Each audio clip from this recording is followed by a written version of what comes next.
Praise the Lord. आप सबको जय मसीह की। मैं परमेश्वर का धन्यवाद देता हूँ आज की सुबह के लिए जो परमेश्वर ने हम सबको दिखाई है।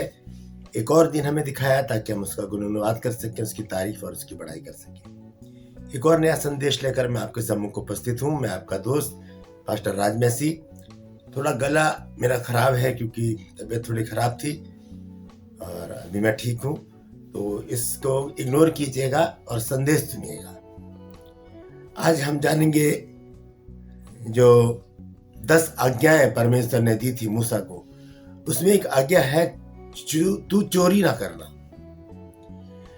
आज इस टॉपिक पर हम बातचीत करेंगे कि तू चोरी ना करना। तो बाइबल चोरी किसे बताती है, और बाइबल, क्योंकि बाइबल सारी आत्मिक है तो बहुत जरूरी है इन आत्मिक बातों को जानना, और सारी बातों को हम जानेंगे। तो बने रहिएगा मेरे साथ और पूरा संदेश सुनिए। अगर बात समझ में आए तो इसे जरूर शेयर कीजिएगा, और ताकि ये बहुत सारे लोगों तक ये संदेश पहुंच सके। मेरा एक और चैनल है जिसका नाम है जीसस माय लाइफ, आप उसे भी सब्सक्राइब कर सकते हैं। डिस्क्रिप्शन में उसका लिंक है, आप उसे क्लिक कीजिए और उसे भी जरूर सब्सक्राइब कीजिए और मेरी हौसला अफजाई कीजिए ताकि परमेश्वर के कार्य को हम आगे बढ़ा सकें। तो आइए एक छोटी सी प्रार्थना करके आज के इस वचन को हम शुरू करेंगे।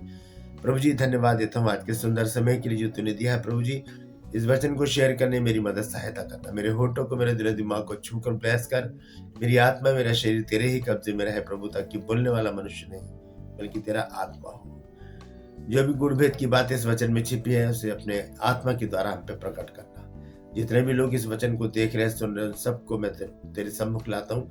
सब पर प्रभु तेरी आशीष बोलता हूँ। प्रभु जी, हर एक की रोग, बीमारी, चिंता, परेशानी अपने सामर्थ्य नाम के द्वारा दूर कर। यीशु के नाम से मांगते हैं, आमीन। Praise the Lord. तो आज का जो वचन है ये बहुत महत्वपूर्ण है। चोरी के विषय में हम पढ़ते हैं निर्गमन 20 अध्याय और उसके 15 पद में लिखा है कि तू चोरी ना करना। ये वो आज्ञा है जो परमेश्वर ने मूसा के द्वारा इजरायलियों को के पास भेजी थी, और ये वो 10 आज्ञाएं जो हम घरों में या चर्चेज में भी दीवारों पर कैलेंडर के रूप में या फोटो के रूप में, किसी भी रूप में वहां पर हम देखते हैं। ये जो 10 आज्ञाएं हैं हम बच्चों को भी अच्छी तरह से रटा देते हैं ताकि वो चर्च में बोल सके और लोगों को बता सके। यही बात व्यवस्था विवरण 5 अध्याय उसके 19 पद में भी लिखी है कि तू चोरी ना करना। यहाँ पर रिपीट किया गया है 10 आज्ञाओं को व्यवस्था विवरण 5 अध्याय में। तो आज इसी विषय पर हम बातचीत करेंगे कि चोरी है क्या। और यीशु मसीह ने भी एक बात कही है मरकुस की पत्री में 7 अध्याय और उसके 20 पद से देखेंगे क्या लिखा है।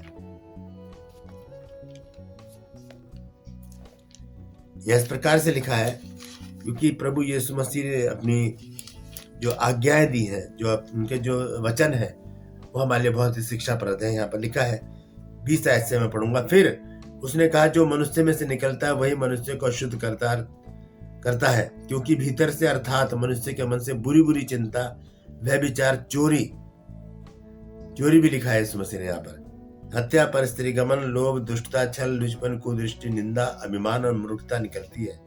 ये सब बुरी वस्तुएं भीतर ही से निकलती है और मनुष्य को अशुद्ध करती है। तो चोरी भी भीतर से निकलती है। तो ये क्या चीज है, ऐसी चोरी कैसे निकल सकती है भीतर से, इस चीज को आज हम देखेंगे। और चोरी एक ऐसा काम है जिसे अपराध भी कहा जाता है समाज में, और चोर जब पकड़ा जाता है उसे दंड भी मिलता है।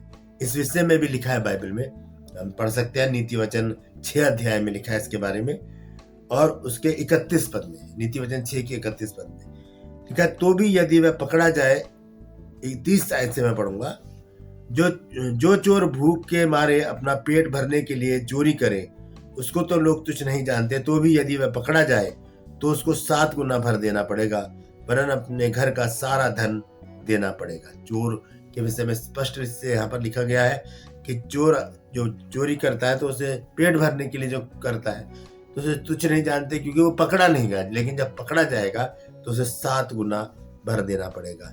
तो आइए हम आत्मिक रीति से इन बातों को देखेंगे कि हम किस प्रकार से आत्मिक बातों में चोरी करते हैं। एक छोटा सा दृष्टांत है जो मैं आपके सामने रखना चाहता हूँ। मत्ती 22 अध्याय और उसके 15 पद से। यहाँ लिखा, तब फरीसियों ने जाकर आपस में विचार किया कि उसको किस प्रकार बातों में फंसाया, क्योंकि ये लोग ना प्रभु यीशु मसीह को फंसाना चाहते थे किसी भी तरह, लेकिन यीशु मसीह तो प्रभु परमेश्वर है, वो कैसे फंस सकते हैं। तो यीशु मसीह के पास हर एक बात का जवाब था। यहाँ पर हम देख रहे हैं कि उन्होंने अपने चेलों को हेरोदियों के साथ उसके पास यह कहने को भेजा कि हे गुरु, हम जानते हैं कि तू सच्चा है और परमेश्वर का मार्ग सच्चाई से सिखाता है और किसी की परवाह नहीं करता, क्योंकि तू मनुष्यों का मुंह देखकर बातें नहीं करता। इसलिए हमें तू बता, तू क्या समझता है, कैसर को कर देना उचित है? ठीक है, लिखा है कि कैसर को कर देना उचित है कि नहीं। ये लोग पूछ रहे हैं, यीशु मसीह को अपनी बातों में उलझा रहे हैं। कैसर जो राजा है उसका जो कर, जो टैक्स है, टैक्स के बारे में बातचीत कर रहे हैं। क्या टैक्स देना सही है या गलत है?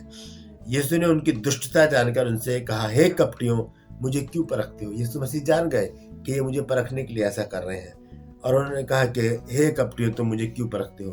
कर का सिक्का मेरे पास लाओ और मुझे दिखाओ। तब वे उसके पास एक दिनार ले गए।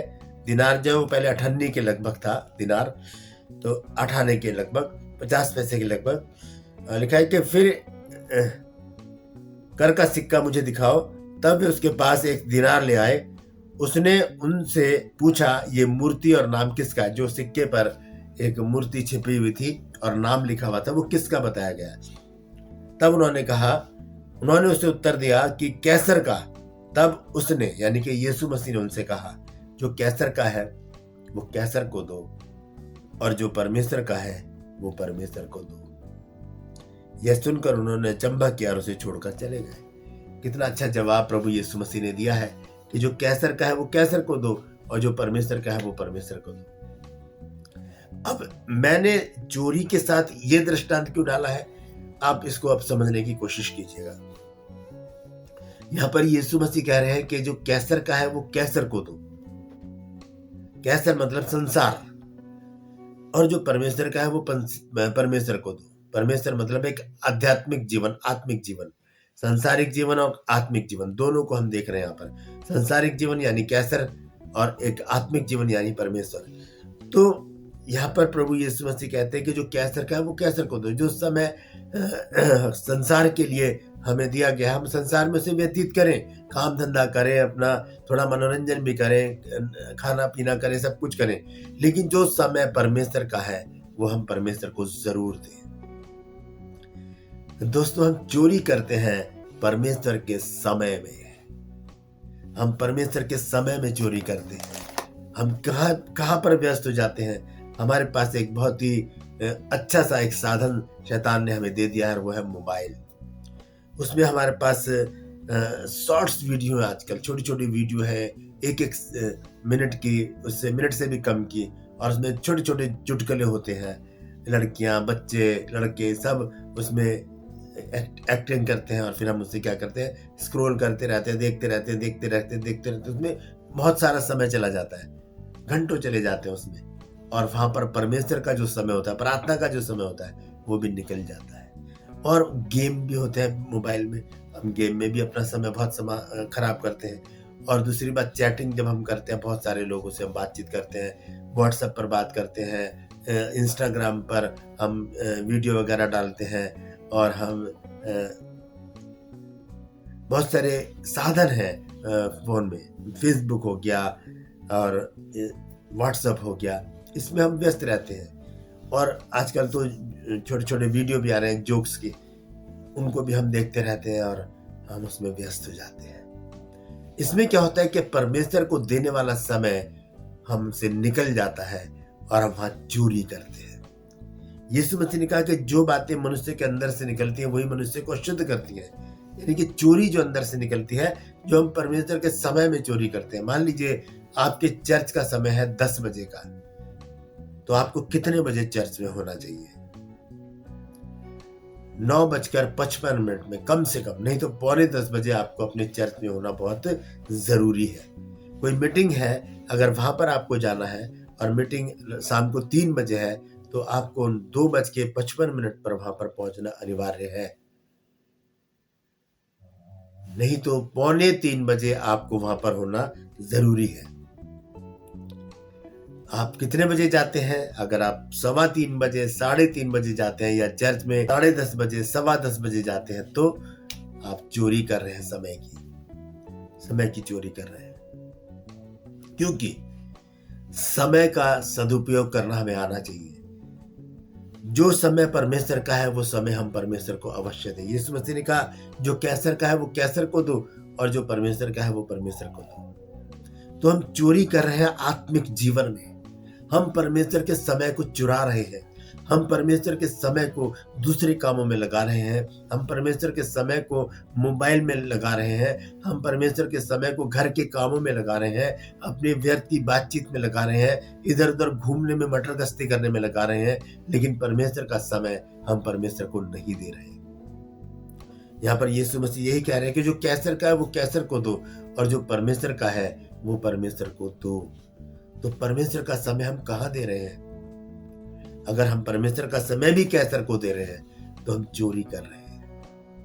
हम चोरी कर रहे हैं। हम चोरी करते हैं परमेश्वर के समय में। हम परमेश्वर के दान में चोरी करते हैं। हम घर से सोच के चलते हैं कि आज हम चर्च में 100 रुपए डालेंगे, लेकिन रास्ते में अगर प्यास लग जाती है, रास्ते में अगर बच्चों को कुछ खाने के लिए देता है, चाहिए होता है, तो उसी में से कुरकुरे वगैरह या पानी की बोतल हम खरीद लेते हैं और फिर बचे हुए पैसे हम चंदे में डाल देते हैं। हम चोरी करते हैं। ये चोरी हमें बहुत महंगी पड़ेगी। क्यों? क्योंकि आइए एक वचन पढ़ेंगे, निर्गमन 22 अध्याय का 7 पद।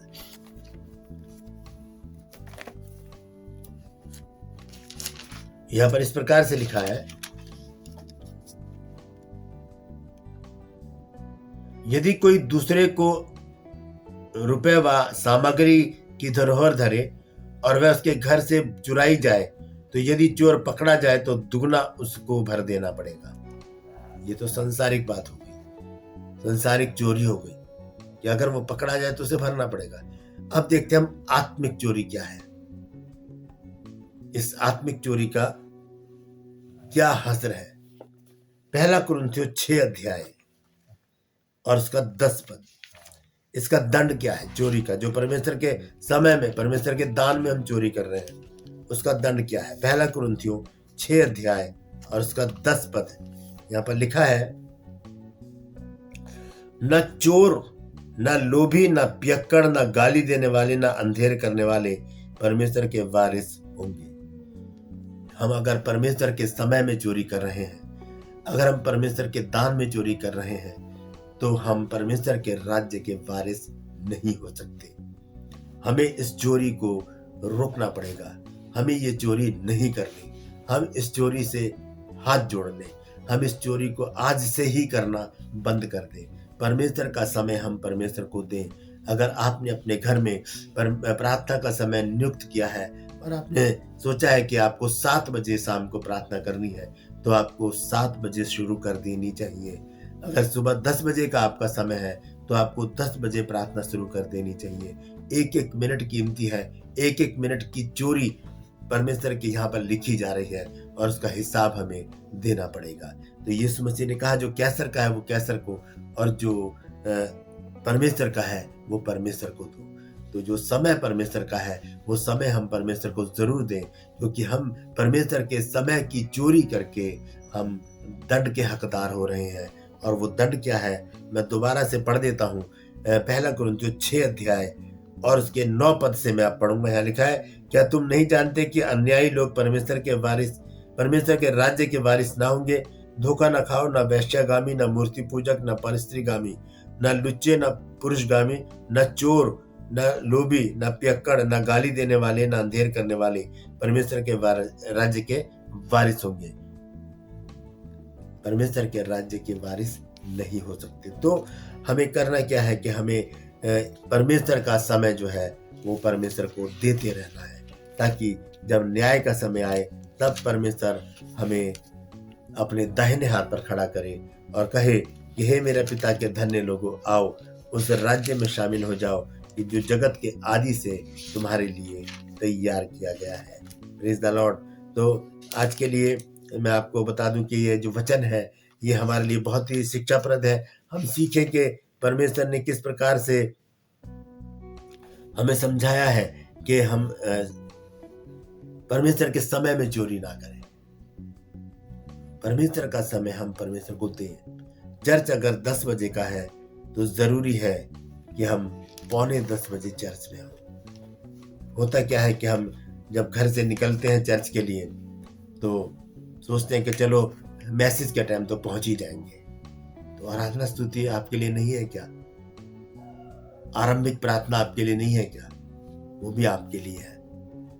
तो समय से निकले, जिस प्रकार से जब हम ट्रेन पकड़ने जाते हैं, ट्रेन अगर 7 बजे की है तो हम 6 बजे अपने स्टेशन पर पहुंच जाते हैं। हम फ्लाइट पकड़ने जाते हैं, फ्लाइट अगर 4 बजे की है तो हमें 2 बजे वहां पर पहुंचना जरूरी होता है। हम सिनेमा देखने जाते हैं, सिनेमा का जो समय है अगर 3:30 बजे का है तो हम वहां पर 3 बजे पहुंच जाते हैं। हम किसी जन्मदिन पार्टी में या किसी अन्य पार्टी में जाते हैं तो हम समय से वहां पर पहुंच जाते हैं कि कहीं जिनके हम जा रहे हैं वो नाराज ना हो जाए। तो क्या परमेश्वर के लिए हम वफादार नहीं हो सकते? होके देखिए एक बार वफादार। परमेश्वर सब कुछ देने वाला है। हम इस बात की चिंता करें कि हम किस प्रकार से परमेश्वर को प्रसन्न कर सकते हैं। तभी हमारे जीवन से रोग, बीमारी, चिंता, परेशानियां सब दूर हो जाएंगी जब हम परमेश्वर का समय परमेश्वर को देना सीखेंगे। यीशु मसीह ने कहा जो कैसर का है वो कैसर को दो और जो परमेश्वर का है वो परमेश्वर को दो। Praise the Lord. तो मैं समझता हूं कि आप बात को समझ गए होंगे कि हम परमेश्वर के समय में चोरी ना करें।